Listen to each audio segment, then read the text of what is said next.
Song I just researched as I was listening to YouTube. It auto-played to the Berean call, and their opening song for their radio show is I Have Decided to Follow Jesus. Very pretty a cappella song that brought me back to 1970s when we used to sing it in church at Calvary Chapel in Costa Mesa, Santa Ana, the big mothership. So I was wondering, okay, I'm going to research these words because it's this is what life is all about. If you're going to follow Jesus or if you're going to follow your own will, the adversary would say, oh, no, don't follow Jesus. He's a dud. He's going to make you be a missionary. You're going to have to learn Chinese. You're going to be miserable if you follow Jesus, which I don't know. I could probably talk a whole lot about that in another video, but here's the words. So I'm wondering, how much is this accurate? How much of this song is accurate today in the age of grace, reading from the words of Paul in the books that he wrote, Romans through Philemon, all written to the Gentiles. You notice that James is written to the Jews. Starts out the book of James written to the Jews. So why are we reading somebody else's mail? We can learn from the letter to the Jews by James because they got a little bit different plan going on.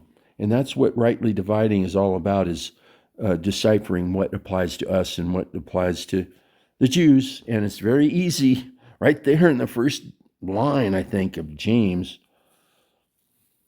Writes, you're reading somebody else's letter if people are making you think, hey, all that applies to you. You can learn from it, but it's not necessary for salvation. And it's got some good points in there, but that's what messes people up, is because some of that, that's it conflicts with Paul's.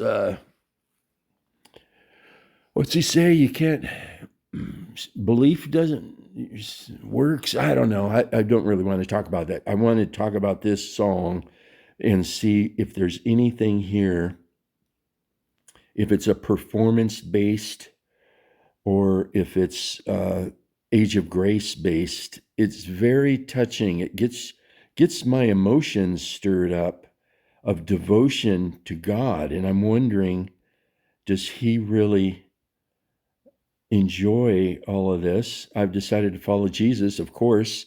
It's a lot better than following the devil. So it's very repetitive. So it's like a form of influence, heavy influence. They repeat this repeating line, no turning back, no turning back, again and again, 1, 2, 3, 4, 5 times in all. Well, I guess it repeats it at the end of every little paragraph thing. And it's repetitive, which a lot of modern music does. I actually used to go to all the afterglows. Whenever I'd go to Calvary Chapel, I would stick around and we'd sing songs to the Lord. Minimal, no light shows, no fog, no candles, just somebody playing the guitar, feeling bold enough to lead us all in worship.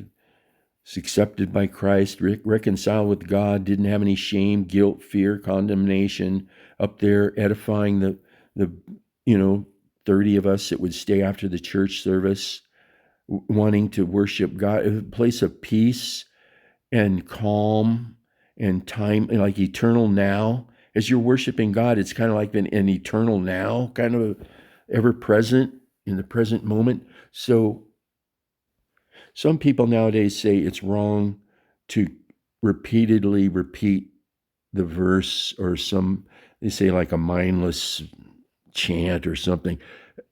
But I felt good after you say it 3 times. Then you go into this, I don't know if your mind goes blank, but your problems kind of go away. You're thinking about heavenly things, peaceful things, no conflict. And, plus, you know what we would do in Calvary Chapel? When we'd sing, sometimes Chuck Smith would get up there, sit on a bar stool, all by himself with no music, no guitar, piano, whatever, no synclavier, no pre-recorded tracks to sing with. He'd get up there and start a song.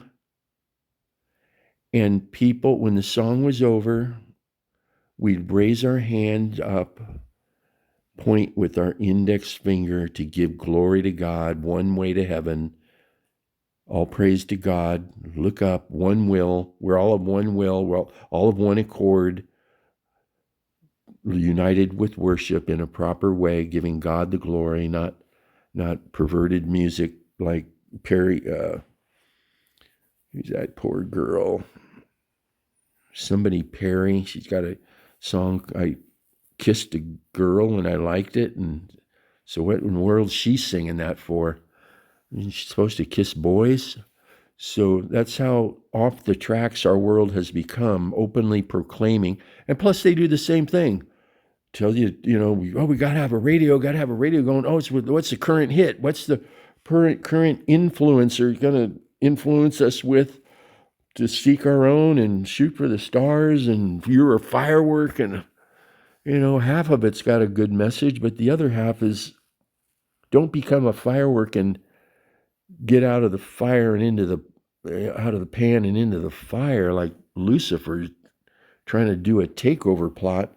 Like, worship me. That's the whole essence of it. Don't worship God, just worship me. Hey, I've got worth. What's this thing about, man? Aren't you going to worship me a little? Give me some credit? So that's part of the Christian walk, is giving God credit. He created us. He's guiding us. He saved us. He unconditionally loves us. It's not irresistible love. The I in tulip, it's not irresistible.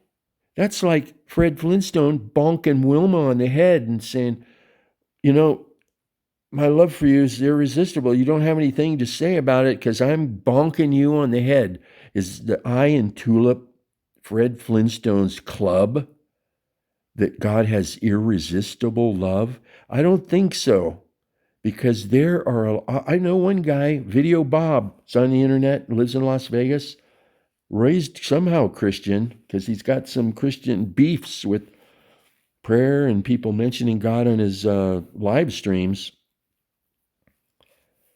But what if he doesn't want to go to heaven? He wants to live his life out fully. I don't know. He may change. He's had some very interesting things happen with his house burned down. His Bengal cat almost died. He was in the news. The firemen brought his cat back to life. One of his buddies in KISS died, and he got all his belongings in his car, and he's feeling sad that, he's experiencing existential dread. Is this life meaningful? Is what I'm doing have any meaning? Should I just go hedonize myself? Which, I don't know, he sings in a band and he's got a whole bunch of cars and he's invented a bunch of stuff. I admire him for his engineering skills. He's mechanically oriented. He builds the time machine for the Back to the Future time machine, the DeLorean, and sells them, buys the old ones, makes them look like the movie version. So my deeper point here is that God may slowly be micromanaging him. Hey, your buddy died. Hey, what's going to happen to all your stuff when you die? Who's going to take it? Is all your legacy, you're getting a lot of attention, a lot of eyes on you, a lot of followers, super chats, guys giving you money. It's going to end, dude. It's going to end. Time is invented to show us destruction. There was no destruction before God said, before he made the material universe, which we're born to die. The universe was created to be destroyed, because that's the Boy Scouts always had some story at the end of the Boy Scout magazine, like it's a nice story of, the meaning of some real nice story. And that's the meaning of the story, is that if you want to have unconditional or unlimited freedom, even the ability to take over my spot, to push me off the throne, it's not going to end well. That's not going to happen, actually. God is not going to let that happen. even though there's a formidable foe, very legalistic, argumentative, smart, intelligent, but he's got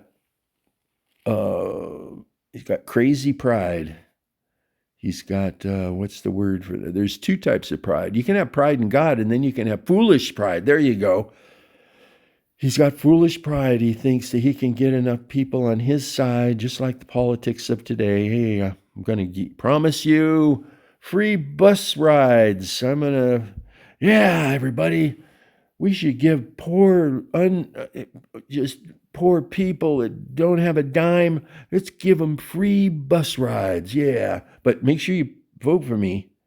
Make sure I get a whole bunch of money so I can magnify myself here and pat myself on the back and just keep me in office. And I'll give you some freebies. Yep, so I'm getting off track here, but with the Video Bob guy and irresistible love, God has unconditional love once we choose him, but Video Bob is resisting God's love. So how can that be true? Two things can't be true.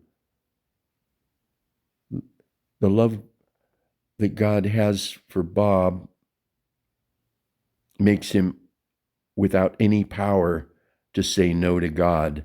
So that's the irony, is that once you start looking at him and what he's done and start learning, Christ said, learn of me. Once you learn of what he came and did and how he performed on earth, look at his performance.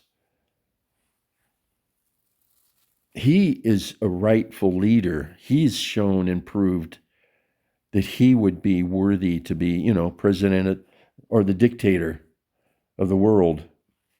And that word dictator means micromanager.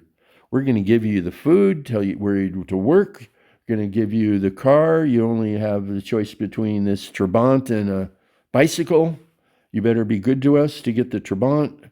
We're going to provide housing for you. Oh, but you got to be a slave to us. We're going to tell you where to work, how long to work, what job you got. So I don't think God is like that at all. He's the master multitasker, because he's taking care of an awful lot of things, a lot of other entities happening that we can't see. And there's 8 billion people on the earth right now that he's multitasking. He's secretly just trying to get our attention. Hey, why don't you look at what I have to offer as opposed to what the world has to offer? Why don't you look at the long run? Where are you going to be in 300 years? Or let's say 1,000, let's say 10,000 years. Where are you going to be in 10,000 years? Let's get it out there in the outer space there where it's really hard to, or where are you going to be after the sun burns out? The sun's going to burn out at some time. And God's got that all taken care of if we just trust him. He's got it taken care of. Just trust his plan. So the eye and tulip, irresistible grace, that there's no way that you can resist God. That's saying,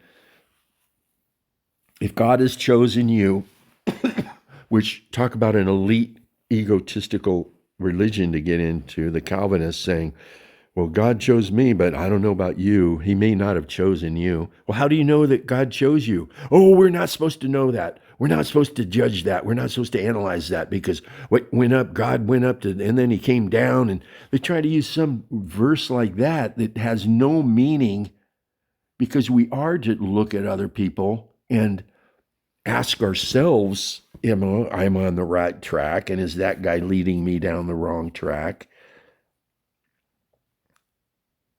That's the main reason people leave Calvinism is, hey, if God chose Donald Trump to go to heaven, and he decided that Hillary Clinton's going to hell, and they have nothing to do about it, no choice in the matter, even if Hillary wants to go to heaven, sorry, from the foundation of the earth, hey, Hillary didn't choose you. Your life is meaningless.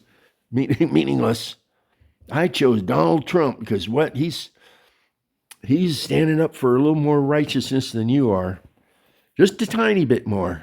He's grifting a little bit less.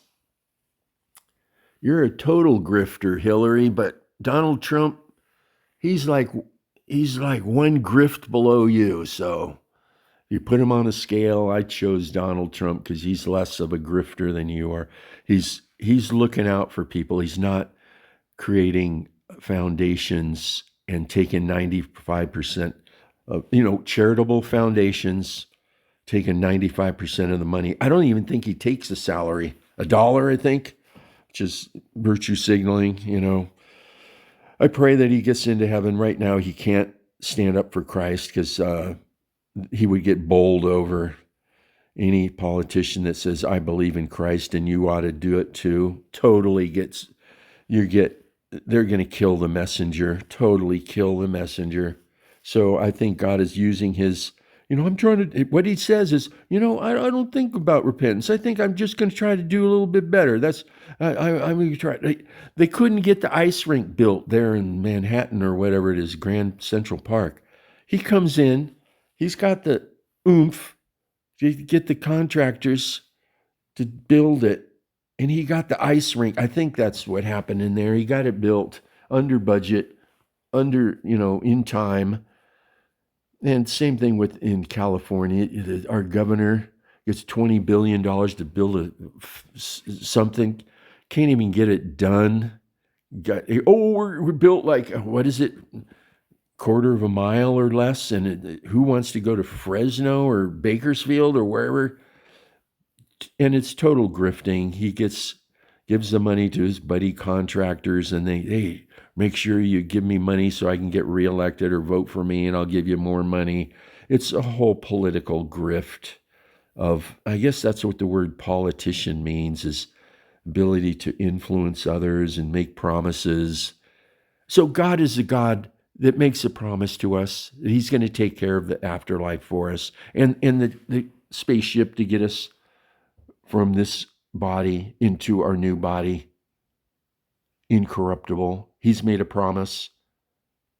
His promises are all true. Look at all the people writing things in the Bible about God's promises to us. The devil will promise you something, then he'll take it away from you, or he'll blackmail you with it. He's a total venture capitalist, Ponzi schemer. Yeah, I promise you. Oh, how much percentage are you getting now? Oh, I'm getting 8% a month. I'll give you 9% a month. Just give me your money. I'll give you 9%. This Christian dude convinced me to give me, Christian Ponzi man, venture capitalist.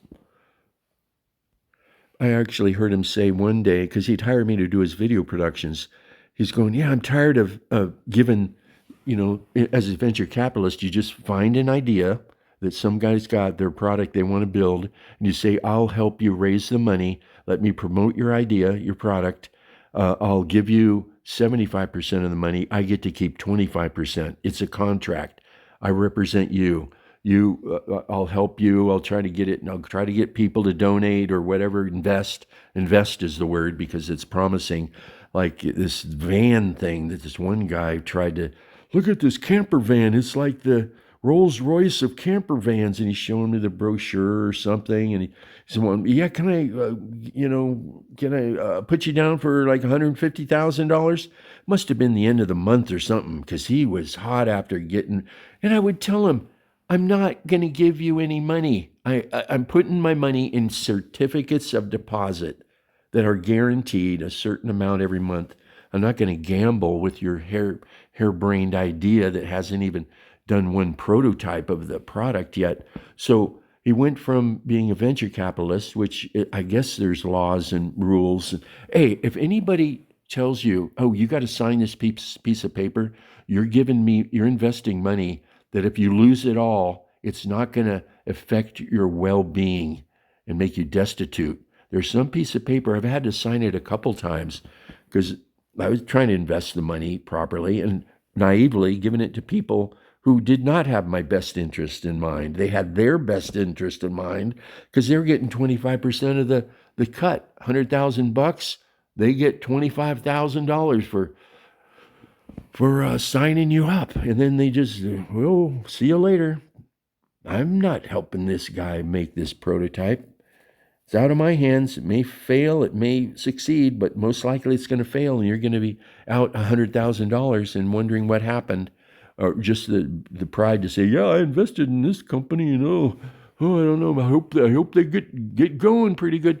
So anyhow, he went from that point of view, just saying, I'm tired of giving them 75%. I'm going to start doing my own thing.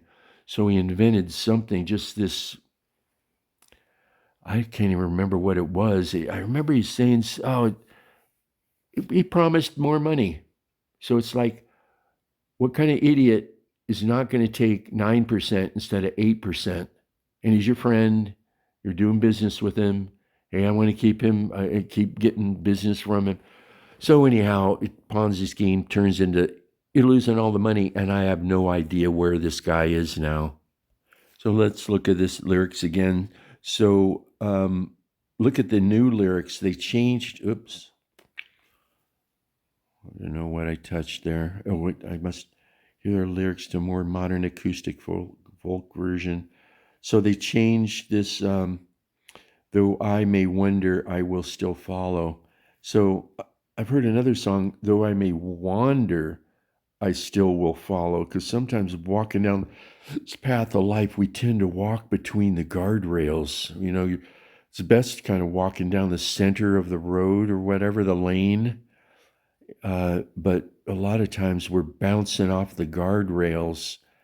Hopefully we won't put the car in reverse or make a U-turn and just blaspheme Christ, because you get so mad because you can't get your questions answered. But this is a very interesting, no turning back, no turning back. So it's a very good, like a recruitment, like you're in the military. I'm going to fight for America. I'm not going to help the Vietnamese or whoever we're fighting against. My cross I'll carry, still I see Jesus. So I think it says, I will follow Jesus.